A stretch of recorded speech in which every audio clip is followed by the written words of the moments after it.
right there.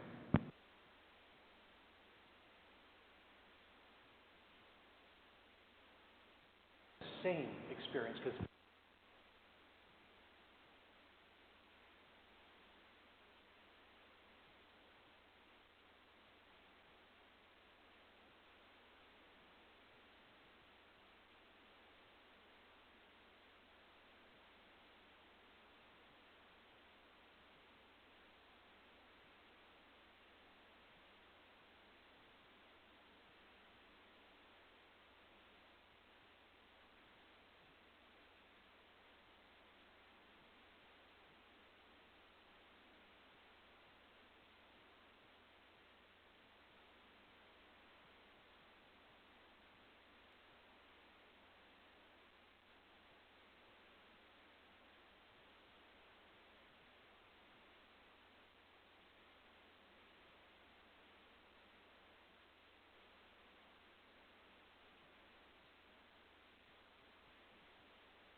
can hear you. People on the internet, you gotta shout loud.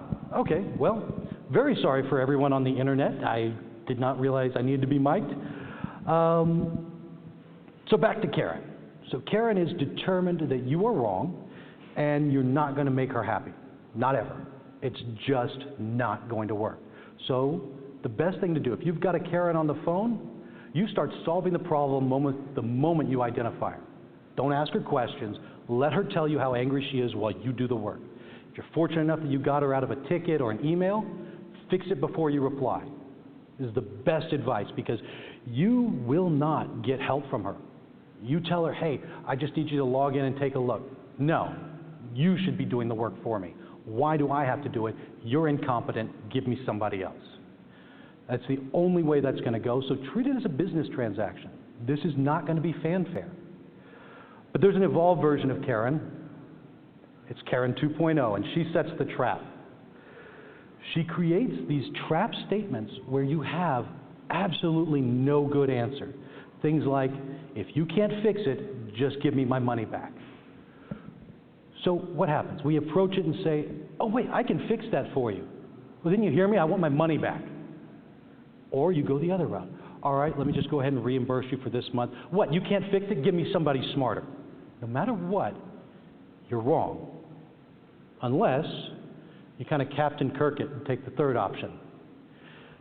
Instead of addressing the comment as an either or, make it an and. I fixed the issue on your account and I've reimbursed you for your lost time.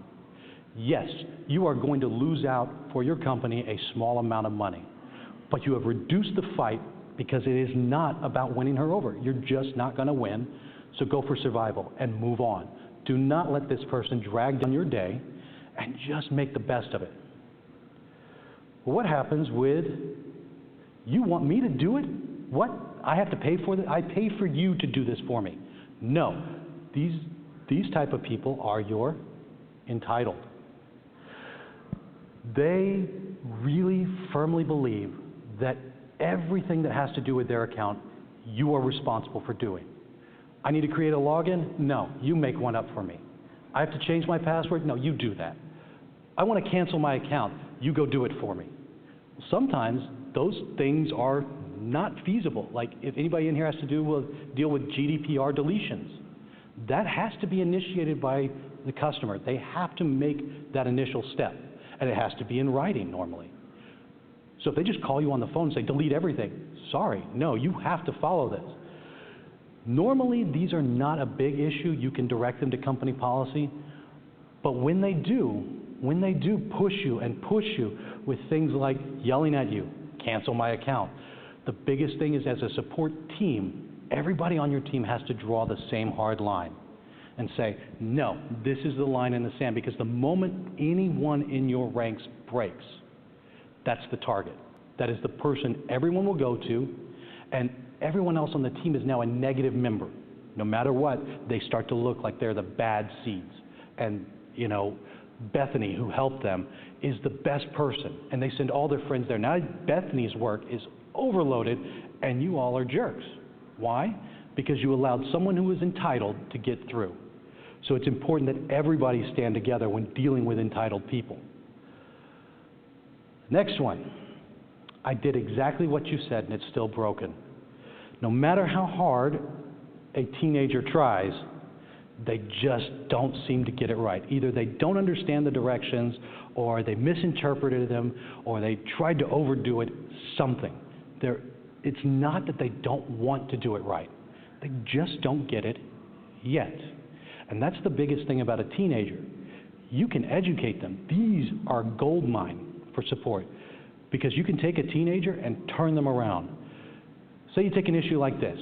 So I did what you said and opened up the terminal and typed in putty, but nothing happened. Of course not. But it's easy to stop and laugh at that because it's just mind-blowing that somebody would do it. But if you've never dealt with SSH, if you've never dealt with terminal or had to explain putty to somebody, this is brand new. This is shocking. Wait, I can connect from one computer to another? Impress them. Go, okay, hey, now that you got it open, here's how an SSH command works. Here's how PuTTY works if you happen to be on Windows. And here's the difference between the two and how you can use a Mac. Any of those things can educate them. And then the next time an issue like that comes up, they're a little bit smarter. And later on in the future, they'll be the ones who jump into your company forums, your bulletin boards, and they will be there supporting you, saying, oh yeah, if you have this problem, here's what support explained to me, and they will be your advocate. While we're talking about advocates, we're going to get to Witness Me, or the War Boys. These are your social media guys. These show up in droves, and they can tear your support team apart. Or they can be the most vocal megaphone for how great you are at the same time. They need the recognition, though. These people cannot be ignored. The old mindset of, oh, it's on Twitter, it's not that important. No. And anybody who's work support knows that that is just anathema to being able to have a positive effect on a community. Because one of these people gets in there and they start trolling everyone. They become so distracting. But if you take a moment and say you get something like this, and I can't read leet speak, so I'll just let you read it yourself. So basically, they just yell at you and tell you everything's wrong, and they start tagging people as high up as they can find. So what do? You can tell them they're wrong, which won't get you anywhere but feeding a troll. You can ignore them, which they'll just point out on their next tweet how you ignored the tweet from 2 hours ago. Or invite them in. Bring them in. Bring them as close to you as possible. Because the moment you have them in, they're with you. And you can control the message that they put out. You are now the one driving the car instead of letting them do it. These are also easy marketing wins. Because you send them some swag, just a couple of stickers. They'll be the ones who are slapping on their laptops and taking pictures of it. They're the ones who pose with stuffies outside of conferences. These are gold. But if you ignore them, if you push them away, they are the worst thing ever. Next up, we have to talk because we still have a job to do. Now, a lot of this is really easy for me to get up here and we can poke fun and laugh at them. But if you don't take some of this knowledge, if you don't take some of it back with you, and actually look at ways to integrate it into your job, into your daily life, all we did was look at comic strips, and that's useless. What I want you to do, become a pirate. Why a pirate? Well, think about it. On a pirate ship, you've got guys with one eye. What did they do? Hey, take an eye patch, climb up the ranks. The spyglass only has one hole anyway. Use that. Hey, you're deaf? Go man the cannons. No one's going to know. You're missing a leg? Here's a stick of wood. There you go. Now you got a peg leg. That's what we have to do. We have to include everyone because everyone has a place. And the moment you start to exclude people, whether it's on your own team or in your customer base, you have made an enemy somehow. And the goal of support should be an inclusive thing. It should be bringing everyone in so you build up a brigade so that no one feels like an island in support. That's really all I have. Does anybody have any questions? Yes?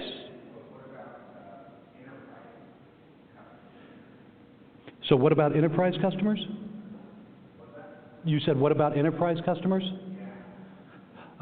You mean in general, like how to deal with them? Because they would be about the same, they're just bigger. How do you mean about enterprise customers? I can think of, for instance, organizations that are super together with security. So I assume we're talking about, we used to call them AMIs, or account management indicators or information, basically rules of engagement for dealing with an enterprise. So all of those are obviously going to still have to be there. That doesn't change. But do they become the hardship for you? Or do you look at it as a way to engage them in the future? Say they want a whole lot, they have a break glass policy. That used to be one I run into, that the moment I was going to touch a server, I had to contact somebody and let them know. And we're going to do a break glass. And when this is done, we've got to go and revert this Bastion server that we jumped to something else. With that, you make it a positive. It's no longer just like, oh my God, I got to do this again. No, hey, look, CEO Bob, I had to call you, let you know this is what's going on. You give them a full rundown, they're going to believe in you next time, and they'll believe in your support team. Whereas if you just treat it as, again, they're not going to want to contact you. They're not going to want your help, and they'll take their business elsewhere. Anybody else? Excellent. All right. And this, as I found out, is being recorded. So if you'd like to watch it later, or if you want to contact me, it's my Twitter handle and my email. Thank y'all.